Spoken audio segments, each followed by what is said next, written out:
ஒரு ஊரில் ராகுல் என்ற ஒரு சிறுவன் இருந்தான். அவனுக்கு படிப்பு என்றாவே வெறுப்பு. பள்ளியில் சரியாக படிக்க மாட்டான், வீட்டுப் பாடங்களை முடிக்க மாட்டான், புத்தகத்தை திறக்காமல் இருக்க எப்போதும் ஏதாவது காரணம் சொல்லுவான். நான் ஏன் படிக்கணும்? இது ரொம்ப போர், இதெல்லாம் தேவையில்லாத விஷயம், படிக்காமலேயே நான் நல்லா வாழ்ந்துடுவேன் என்று அவன் நினைத்தான். அவனுடைய நண்பர்கள் பலமுறை படிப்பு ரொம்ப முக்கியம் என்று அவனுக்கு சொல்லி பார்த்தார்கள். ஆனால் ராகுலுக்கு அதில் எந்த அக்கறையும் இல்லை. அவனுக்கு வாழ்க்கையை சந்தோஷமாக அனுபவிக்கணும் தான் ஆசை. விளையாட்டு, நண்பர்களுடன் சுற்றுவது, பள்ளி பற்றிய கவலை இல்லாத வாழ்க்கை, அதுவே அவனுக்கு போதும்னு நினைத்தான். ஆனால் அவனுடைய பெற்றோர் அப்படி இல்லை. அவர்கள் எப்போதும் ராகுலிடம், நீ நல்லா படிக்கணும், நாளை நீ பெரிய ஆளாகணும், மரியாதையான வேலை, சொகுசான வாழ்க்கை கிடைக்கணும் என்று சொல்லிக் கொண்டே இருந்தார்கள். ஆனால் ராகுலுக்கு அவர்கள் கனவுகள் புரியவில்லை. எனக்கு இந்த சுதந்திரமான வாழ்க்கையே போதும் என்று நினைத்தான். ஆண்டுகள் கடந்தன. ராகுல் பட்டப்படிப்பில் தோல்வியடைந்தான். நல்ல வேலை கிடைக்கவில்லை. சின்ன சின்ன வேலைகள் செய்து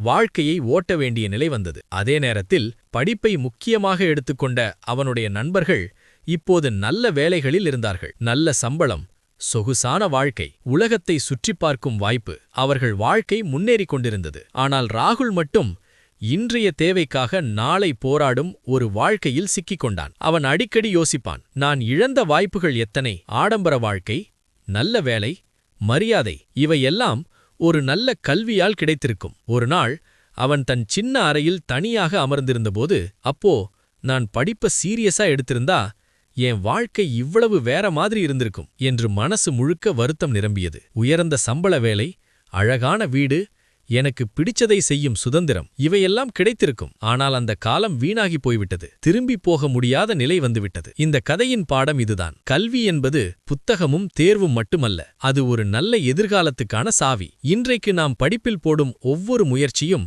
நாளை நம் கனவுகளை நிஜமாக்க மாற்றும். பெற்றோர்கள் தங்கள் பிள்ளைகளுக்காக ஒரு பிரகாசமான எதிர்காலத்தை கனவு காண்கிறார்கள். ஆனால் அந்த கனவு நிஜமாக வேண்டுமென்றால் உழைப்பு, அர்ப்பணிப்பு மற்றும் படிக்க வேண்டும் என்ற மனப்பான்மை அவசியம். ஒரு நல்ல வாழ்க்கையை உருவாக்கும் வாய்ப்பை கை நழுவ விடாதீர்கள் குழந்தைகளே. முயற்சியுடன் படியுங்கள், ஏனெனில் உங்கள் எதிர்காலம் உங்கள் கல்வியில்தான் இருக்கிறது. இக்கதை நடுத்தர குடும்பத்தில் வாழும் பெற்றோர்களின் மனக்குமுறல். இந்த வீடியோவை எத்தனை பெற்றோர்களுக்கும் ஷேர் பண்ணுங்க, குழந்தைகளுக்கு காமிங்க. நன்றி. சப்ஸ்கிரைப் பண்ணுங்க, லைக் பண்ணுங்க, ஷேர் பண்ணுங்க.